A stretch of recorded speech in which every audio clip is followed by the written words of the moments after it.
नमस्कार, मी संदीप देसाई. बुलेटिनच्या सुरुवातीलाच ब्रेकिंग बातमी पाहणार आहोत. राज्य सरकारनं निर्णयांचा धडाका काल सुरू केलेला आपल्याला पाहायला मिळाला. काल झालेल्या बैठकीमध्ये तब्बल 164 GR जारी करण्यात आलेले आहेत. आचारसंहिता लागू होण्याआधी प्रशासकीय बाबी पूर्ण करण्यासाठी आता सरकारची धडपड सुरू असलेली आपल्याला पाहायला मिळते.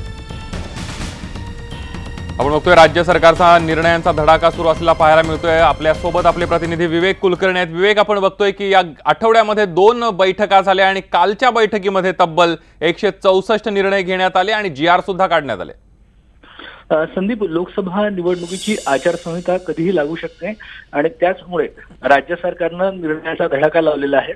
या आठवड्यात तब्बल 2 मंत्रिमंडळाच्या बैठका झाल्या. मंगळवारी जी बैठक झाली त्या बैठकीत 22 निर्णय घेण्यात आले होते. तर कालच्या मंत्रिमंडळाच्या बैठकीत 18 निर्णय घेण्यात आलेले आहेत.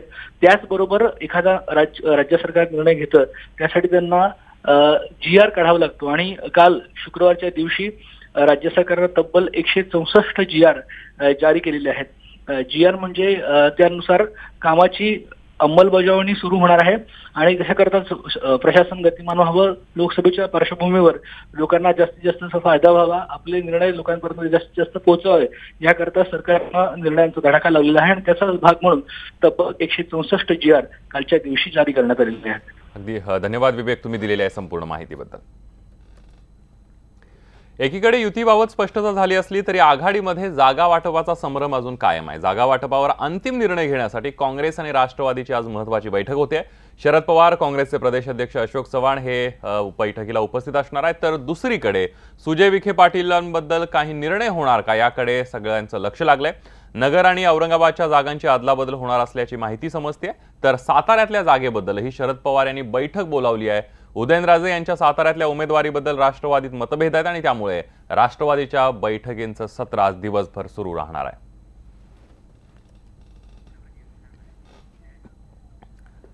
यानंतर पुन्हा एक ब्रेकिंग बातमी आहे. मनोमिलनावर तोडगा काढण्यासाठी शरद पवारांनी एक बैठक बोलवलेली आहे. सकाळी 11 वाजता हे बैठकीला सुरुवात होणार आहे. खासदार उदयनराजे भोसले, त्याचबरोबर आमदार शिवेंद्रराजे भोसले यांच्यासह अनेक आमदार सुद्धा मुंबईमध्ये दाखल झाले आहेत. शरद पवार रुसवे फुगवे काढणार असल्याची सुद्धा माहिती मिळते.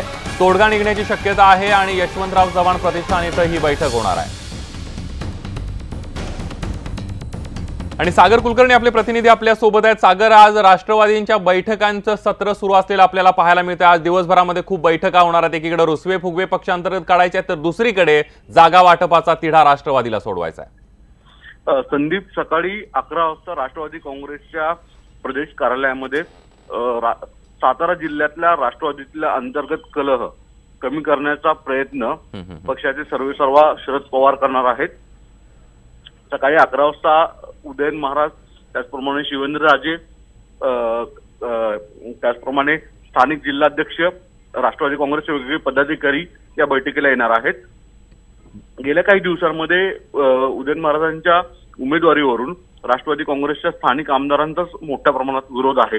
दुसऱ्या बाजूला भाजपाचे कदाचित उमेदवार असणारे नरेंद्र पाटील यांच्याबरोबर शिवेंद्रराजे, जे उदयन महाराजांचे विरोधक समजले जातात अंतर्गत पक्षातले, त्यांनी एकत्रित मिसळ खाल्ली, हे वेगवेगळ्या बातम्या समोर येत आहेत. अशा परिस्थितीत राष्ट्रवादीच्या उमेदवारांना दगाफटका होऊ नये, तसंच माढा या मतदारसंघामध्ये स्वतः शरद पवार उभा राहण्याची शक्यता आहे. माढा लोकसभा मतदारसंघातले 3 विधानसभा मतदारसंघ सातारा जिल्ह्यातले येतात.